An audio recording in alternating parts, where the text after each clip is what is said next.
Hello, welcome back to Movie Husbands. Today we'll be reviewing Saltburn.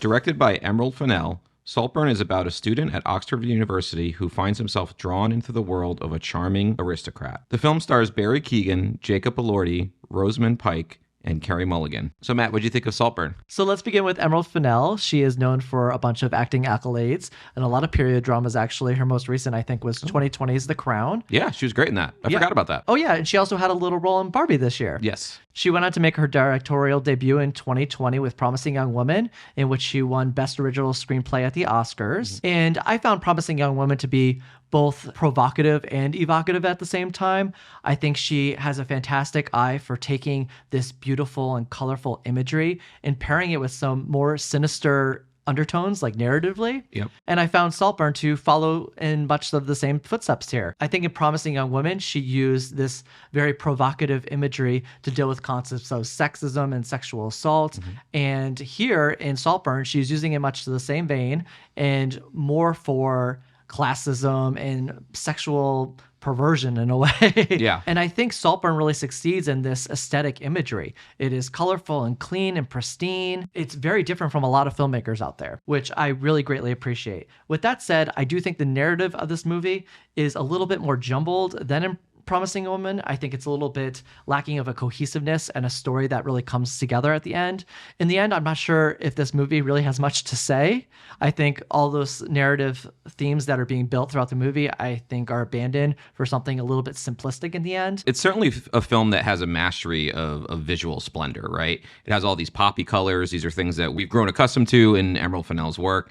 And from a visual perspective, I think it's a massive level up from a directorial standpoint. I thought it was a gorgeously rendered film in a variety of ways. There's an amazing party scene like halfway through the movie, and the film has these smoky strobe lights and all of these bizarre designs and these different party structures and costumes people are wearing. Anyway, it's an amazing visual splendor of a scene, along with many, many other scenes in the film. And the film has this visual sense that it's kind of doing the sacred in the profane. So you have Saltburn, that's this very old school, kind of boring, bourgeois atmosphere, maybe almost Victorian in a sense, that's being clashed with all of these new wave, kind of provocative, more psychosexual examples of things that she's putting into her visuals. And I agree with you that I think the film ultimately is a cinematic provocation, which I'm always in favor of. I would always rather be a little disturbed when I'm watching something than somebody go a completely safe way. But kind of alluding to what you said, I'm not really sure what the provocation is in service of in this film. I found the themes very, very confusing. And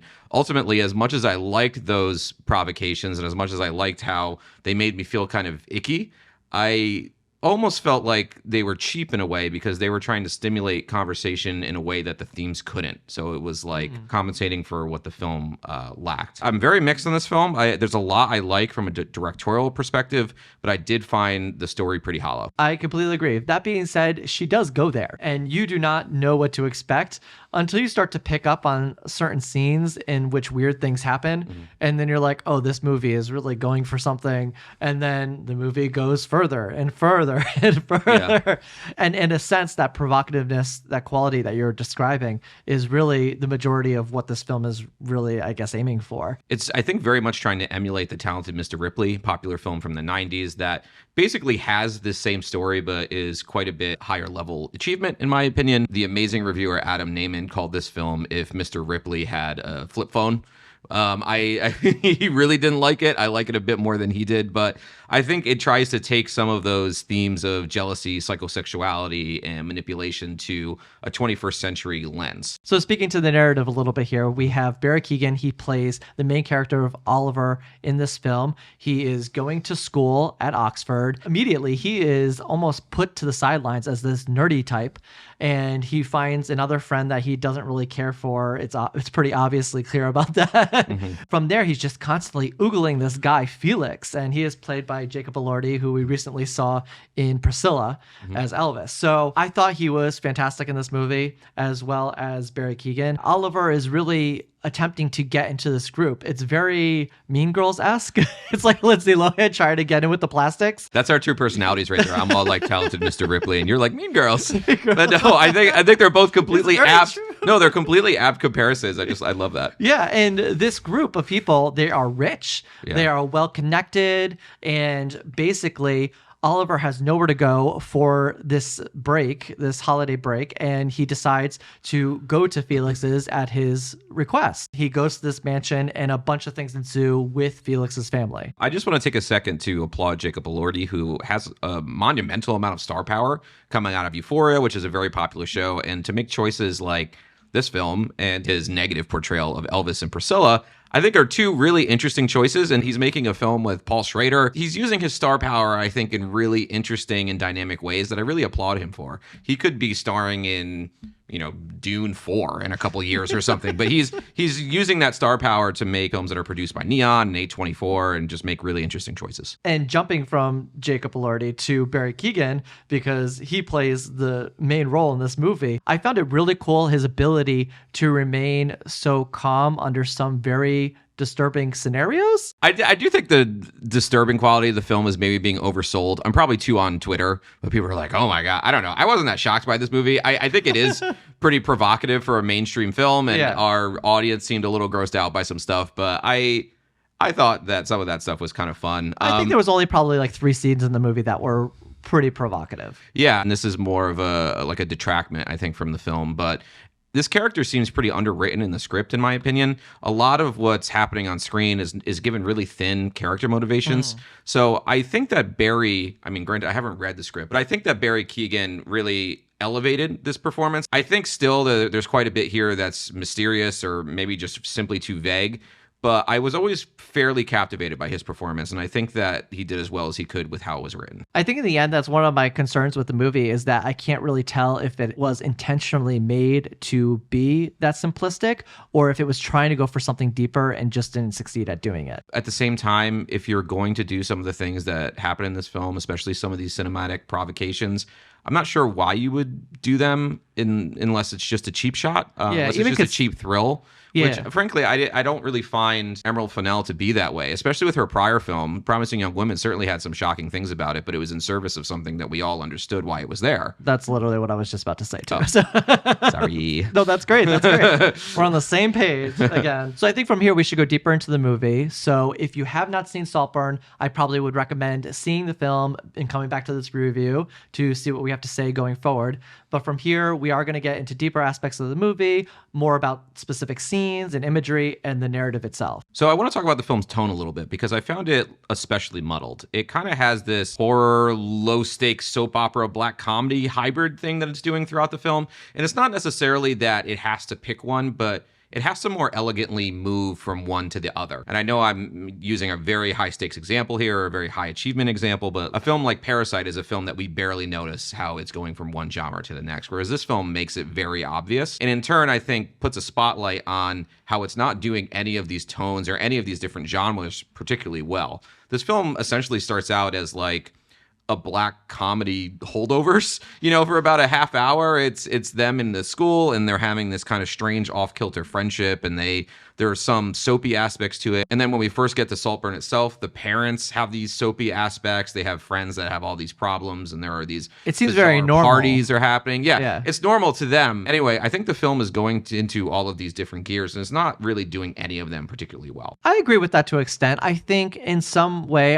the movie is in service of the aesthetic more so than it is all these other factors. Yeah, and it didn't really bother me as much. I did see it as sort of a slow building of the tonal changes. Once I started to notice a little bit of the obsessiveness in his character, there were scenes that seemingly were normal, but they had these underqualities about them that I could see building into something later in the film. So to me, it looked a little bit more like a trajectory, but I do get what you're saying there. I think they want you to think they're mysterious and ambiguous, but really in my mind, they lack clarity. Like there's not even enough meat on the bone for me to say it could have been this or it could have been that. It's just this very simple story that has these dark edges, especially for dealing with subject matter of this sort. I'm really disappointed that she didn't have more to dive into. And it's not as if this needs to be a didactic teaching moment or something, but to completely ignore, I think, issues of class or issues of narcissism, issues of personality disorders, obsession, all of the things that are happening under the surface of this film, I just felt like was a real missed opportunity. And speaking to that a bit with Oliver's character,